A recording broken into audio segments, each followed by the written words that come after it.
గోదావరి మీద బ్రిడ్జి పూర్తి కాలేదు అని అంటే వెంటనే పూర్తి చేసే అవకాశాలు తీసుకున్నాం. శ్రీరామనామం కల్లా బ్రిడ్జిని పూర్తి చేసుకొని ముందుకు పంపించుకోగలిగాం. దాని తర్వాత పైన దుమ్మగూడెంలో ప్రగళ్లపల్లి ఎత్తిపోతల పథకానికి మనం అంచనా తయారు చేశాం. వాటిని కూడా మనం పూర్తి చేసుకోవాల్సినటువంటి అవసరం ఉంది. అదేవిధంగా మోడికుంట వాగు, పాలెం వాగు పూర్తి స్థాయిలో మనం పూర్తి చేసుకోవడానికి అన్ని అనుమతులు తీసుకోవడం జరిగింది. మోడికుంట వాగు కూడా తప్పకుండా ప్రారంభించాలనేది ముఖ్యమంత్రి గారి కోరిక అని చెప్పి మీకు ఈ సందర్భంగా మనం చేస్తున్నాం. అదేవిధంగా పినపాకకు వస్తే ఆ రోజున జాతీయ రహదారిని మనం భద్రాచలం నుంచి కౌతాల వరకు పోయా ఏటూరు నాగారం మీదుగా శాంక్షన్ చేసుకున్నాం. అటవీ ఇబ్బందుల వల్ల దాన్ని 4 లైన్ చేసే అవకాశం లేదు, డబుల్ లైన్ చేస్తాం ముందు అని చెప్పి కేంద్ర ప్రభుత్వం చెబుతా ఉంది. ఆ రోజు వస్తే గోదావరి పారివాహక ప్రాంతంలో ఉన్నటువంటి పవర్ ప్రాజెక్ట్స్ తో సహా భవిష్యత్తులో నావిగేషన్ కూడా అంటే నౌకాయానానికి ఉపయోగపడేటట్టుగా గోదావరిని తీర్చిదిద్దాలనేది రాష్ట్ర ప్రభుత్వం ముఖ్యమంత్రి గారి కోరిక అని చెప్పి మీకు ఈ సందర్భంగా మనం చేస్తున్నాం. అందుకనే రేపు మనకి సీతమ్మ సాగర్ పూర్తయితే సీతమ్మ సాగర్ మీదుగా అక్కడ సమ్మక్క సారక్క ప్రాజెక్టు మీదుగా అన్నారం, సుందిళ్ళ, కాళేశ్వరం మీదుగా మహారాష్ట్రకి కూడా మనం నౌకాయానాన్ని పునరుద్ధరించుకుంటే మనకి భవిష్యత్తులో ఈ యొక్క జిల్లాకి మేలు జరుగుతుందని చెప్పి రాష్ట్ర ప్రభుత్వమైనటువంటి కోరిక. అదేవిధంగా పాండురంగాపురం నుంచి మనం కిరుండాలోకి రైల్వే లైన్ శాంక్షన్ చేసుకున్నాం.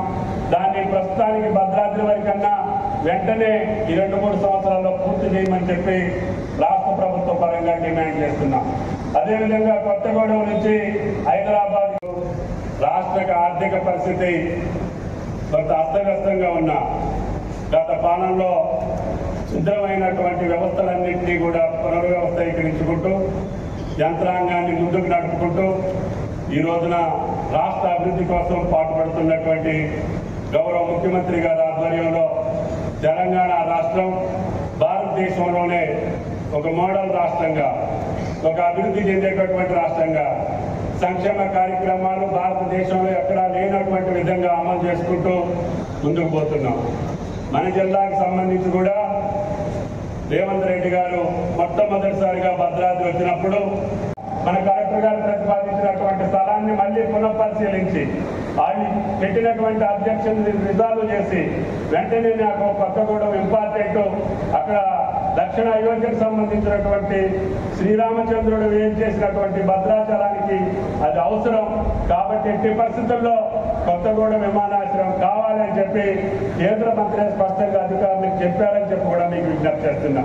ఈ రకంగా నాకు అవకాశం ఉన్న కాడికి ఇప్పుడు కొత్తగూడెం నుంచి సత్తుపల్లి వెళ్ళిన లైన్ని కొవ్వూరు వరకు పొడిగించాలని, అదేవిధంగా పెనుబెల్లి నుంచి కొండపల్లి వరకు పొడిగించాలని మన రాష్ట్ర ప్రతిపాదన ఉంది.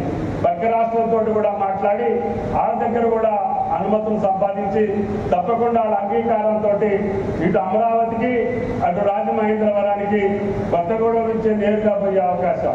ఈ రకంగా మనకి ఎక్కడ అవకాశం ఉంటే అక్కడ జాతీయ రహదారులను పూర్తి చేసుకుంటున్నాం. అదేవిధంగా ఇరిగేషన్ ప్రాజెక్ట్స్ పూర్తి చేసుకుంటున్నాం. పవర్కి సంబంధించినటువంటి సోలార్కి సంబంధించినటువంటి అవకాశాలు సింగరేణి ద్వారా మనం ఆ సంస్థని బలోపేతం చేసి పవర్కి ఎప్పుడు కూడా భవిష్యత్తులో లోటు లేకుండా నిరంతరం రైతులకి కరెంట్ ఇచ్చేటటువంటి ప్రతిపాదనని కొనసాగిస్తున్నాం.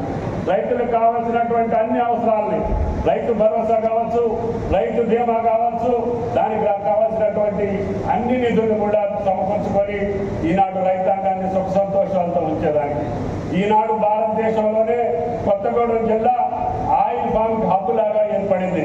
ప్రతి జిల్లా నుంచి ప్రతి రాష్ట్రం నుంచి నిన్న అనేక రాష్ట్రాల మంత్రులు నన్ను ఢిల్లీలో కలిశారు. వారు అడిగారు ఆయిల్ ఫామ్ కు సంబంధించినటువంటి వివరాలు అడిగారు. తప్పకుండా ఈ జిల్లాకు వస్తాం. ఈ రైతులు చేసేటటువంటి వ్యవసాయం అందరితో మల్టీ క్రాప్స్ పండించేటటువంటి పద్ధతుల్ని తప్పకుండా అనుసరించి ఈ జిల్లాలో